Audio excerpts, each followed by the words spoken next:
Hi, Year 11s. So today we're jumping off the cash journal train and we are taking a hard left turn right into price setting strategies. So today we'll be looking at how we determine selling prices and the inventory levels, or the amount of services that we have to complete in order to break even, make profits, things like that. So let's jump into it.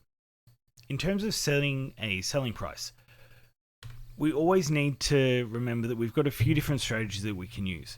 When it comes to selling inventory, we might want to use a recommended retail price, or we might want to use a percentage markup.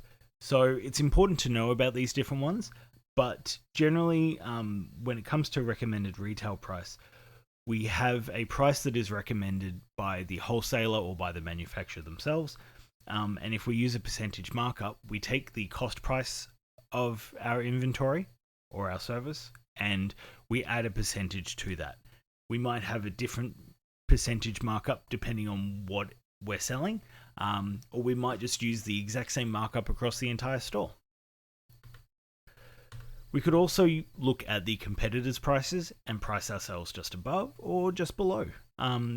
Just depends on what strategy we want to use. We could also gauge market reaction. So we could start with a certain price, and if people aren't receptive to it, we can change it. On the other hand, we might see market conditions changing, and we might decide to alter our processes and our prices in order to take advantage of better market conditions. Now, break-even analysis is what we use to determine what a business needs to do to what we call break even, where they cover all their costs, but they don't make any profit. This is a good way to figure out whether a business proposal is viable. Is it easy to hit the break even point, or is it going to be a struggle just to do that? If it is a struggle just to hit break even, is it worth the risk of starting that new business? So we need to figure out whether we can actually achieve what we call the satisfactory yield. So there's a few key terms that we need to consider when we're looking at a break-even analysis. So let's consider those. We've got the break-even point, okay? It's really important that we have these definitions. We have our break-even point, which is where the revenue exactly meets the expenses that we incur. We have our fixed costs. Fixed costs are expenses that will occur no matter how many we sell. Just by existing as a business, we incur these costs. Rent is a good example.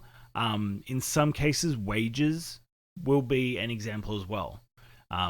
Because if you have staff with you, whether or not you're selling, you still need to pay them. We also have variable costs. Now, variable costs are expenses that change in direct relation to the volume of sales that we have. So this could be packaging, where if we're paying $2 per unit and there are 5 sold, we would have $10 of packaging costs. And every single unit that we sell is going to be adding to that cost. Sometimes we'll also have our variable costs stepped. So 1 to 5 units will have, say, $10.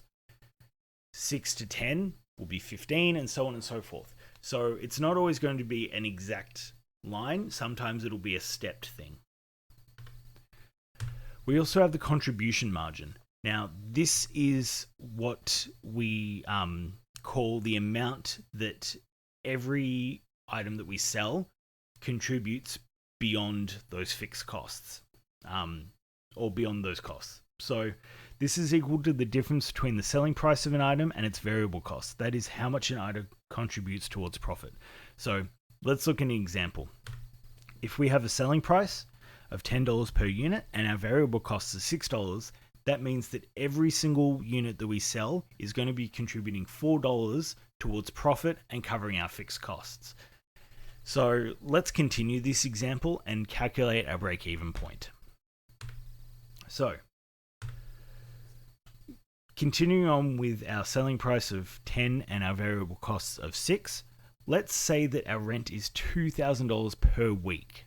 which is steep, but if we've got a warehouse or a shop front or something like that, it may be what we need to achieve. Now, our break-even point is going to be calculated by fixed costs divided by the contribution margin. So in this case, we have $2,000 being our fixed costs, and we have our contribution margin of $4 that we already calculated, which means that we're going to have to sell 500 units every week.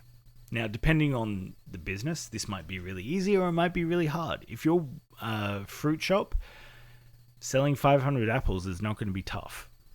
But if you're a car dealership, selling 500 cars in a week is going to be almost impossible. So, proving break-even point is important. You want to be sure about this break-even point because this is what will determine whether your business ventures are viable in the first place. So here you can see by breaking it down, we have, if we're going to try and sell 500 units at $10 each, we're bringing in $5,000 of revenue each week. We calculate out our variable costs, which is going to be $6 times 500. We've got $3,000 there, which leaves us with our gross profit of $2,000. We then take away our fixed costs, such as our rent, and we're left with $0. So we've proved this break-even point is correct. Now, it's usually not going to be enough to just break even. Sometimes, in fact, most of the time, we need to make a profit. And it's important to also calculate that. So you might want to include how many units you need to sell in order to make your desired profit. So what we do is, instead of just having fixed costs on the top of our division, what we do is we have our fixed costs and our profit.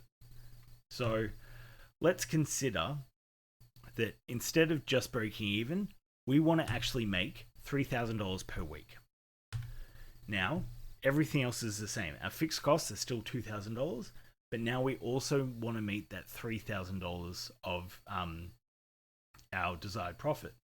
Our contribution margin is still $4, so now we have to sell 1,250 units. So using that formula, it's really important that you copy that down. Again, we can check this by saying the amount of revenue that we bring in, less our variable costs, less our fixed costs, and you can see there our net profit is $3,000. So I'll be back in a second and we'll wrap this up. One eternity later. So while chapter 12 is a little bit more maths intensive and a little less accounting process intensive, I think you guys will do just fine with this. This is a really important process for businesses to go through. If you can't figure out what your break-even point is going to be, then you're going to be struggling to set prices, and therefore you're going to be struggling to make a profit and make a business that can survive for a long time. So please make sure that by the time you're back in class, you have your notes written out, and maybe you've even jumped into the theory questions. If you do have any struggles, please don't hesitate to contact me, and I look forward to seeing you guys back in class, and I hope you enjoyed the long weekend. Thanks, bye.